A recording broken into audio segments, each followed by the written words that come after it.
आज मैं आपको न्यूट्रॉन की डिस्कवरी कैसे हुई, बहुत छोटे से एप्लीकेशन है न्यूट्रॉन की डिस्कवरी, बस इसे एक्सप्लेन करना है।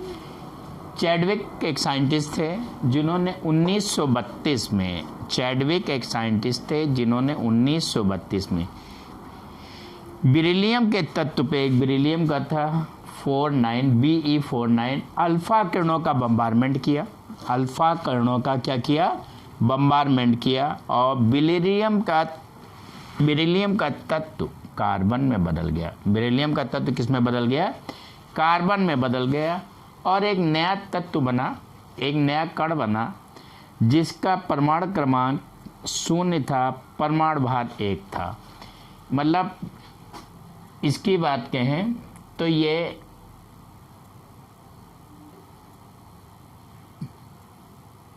चार्जलेस था। ये क्या था? चार्जलेस। इस पे कोई भी चार्ज नहीं था, पॉजिटिव ना चार्ज था ना नेगेटिव चार्ज था, इसलिए इसको न्यूट्रॉन कहा गया। ये अल्फा कण का बम्बारमेंट। अल्फा कण और हीलियम में अंतर क्या है ये भी आपको बता देते हैं। जब हीलियम 2 4 होता है, इसके अंदर इलेक्ट्रॉन 2 होते हैं, प्रोटॉन 2 होते हैं, न्यूट्रॉन 2 होते हैं। इसमें क्या करते हैं, इसके दोनों इलेक्ट्रॉन निकाल देते हैं, तो हीलियम अल्फा कण में कन्वर्टित हो जाता है। या यूं कह दें, जो ये हीलियम है इसमें प्रोटॉन 2 हैं और न्यूट्रॉन 2 हैं, और ये 2 इलेक्ट्रॉन हैं।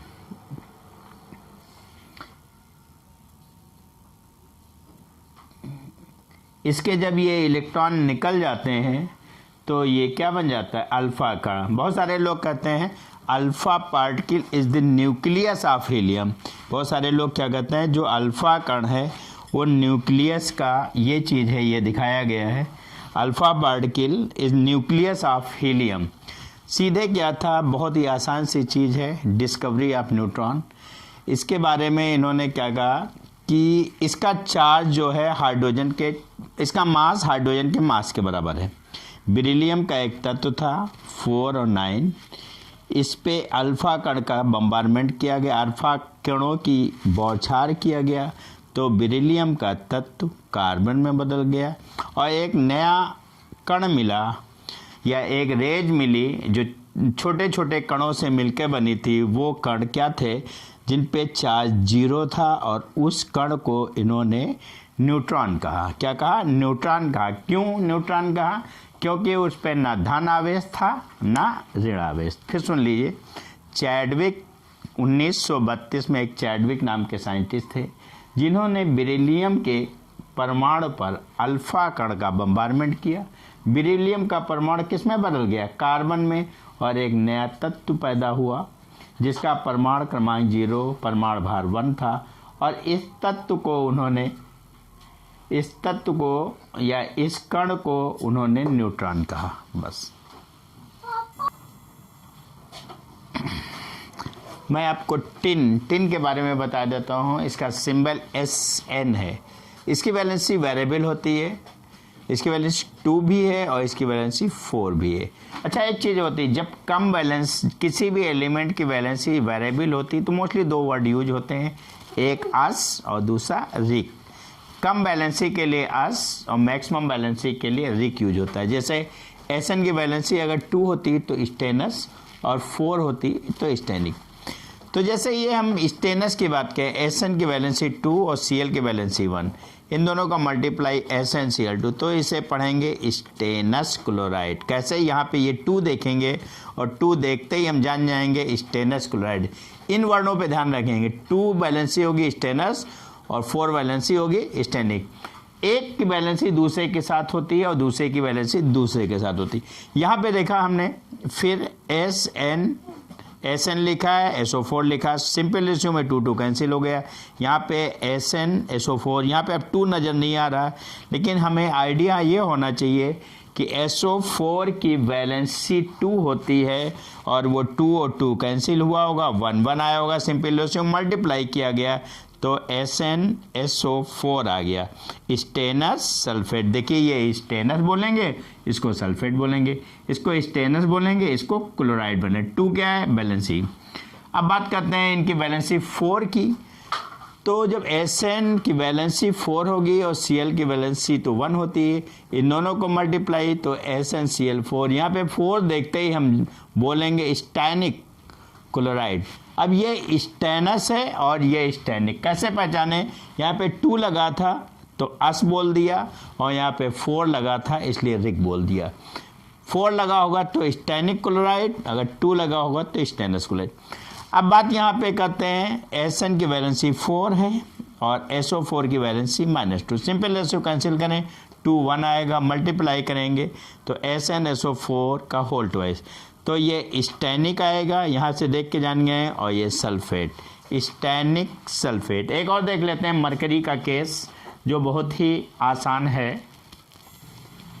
एक और एलिमेंट के बारे में बात कर लेते हैं जिसकी बात कर रहे हैं मरकरी। मरकरी Hg होता है, एटॉमिक नंबर 80 होता है। इसे क्या कहते हैं? इसे आर्टिफिशियल सोना भी बनाया जाता है।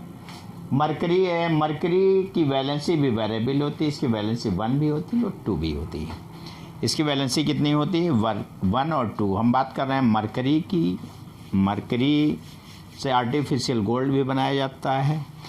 मरकरी की वैलेंसी 1 भी होती है और 2। जब 1 वैलेंसी होती है मर्क्यूरस बोलते हैं और 2 वैलेंसी रिक बोलते हैं, मर्क्यूरी। अब यहाँ पे 2 एग्जाम्पल हमने लिख दिया है मर्क्यूरस और मर्क्यूरिक के। सीधे बात करते हैं, ये Hg है, ये Cl, इसकी वैलेंसी 1 और 1। जब 1 वैलेंसी यूज किया जाए तो अस बोलेंगे, तो ये सीधे 1 1 मल्टीप्लाई HgCl2, ये आ रहा है मर्क्यूरस क्लोराइड। लेकिन HgCl2 का इक्विवेलेंट वेट जब निकालते हैं तो सही ठीक से नहीं निकलता है, इसलिए पूरे सिस्टम को 2 से मल्टीप्लाई कर दिया जाता है, Hg2 और Cl2। ये मर्क्यूरस क्लोराइड जो किताब में लिखा होगा Hg2Cl2, दोनों को पूरे HgCl को 2 से मल्टीप्लाई करें, मर्क्यूरस। यही सारी चीज़ें यहाँ पे आ रही हैं।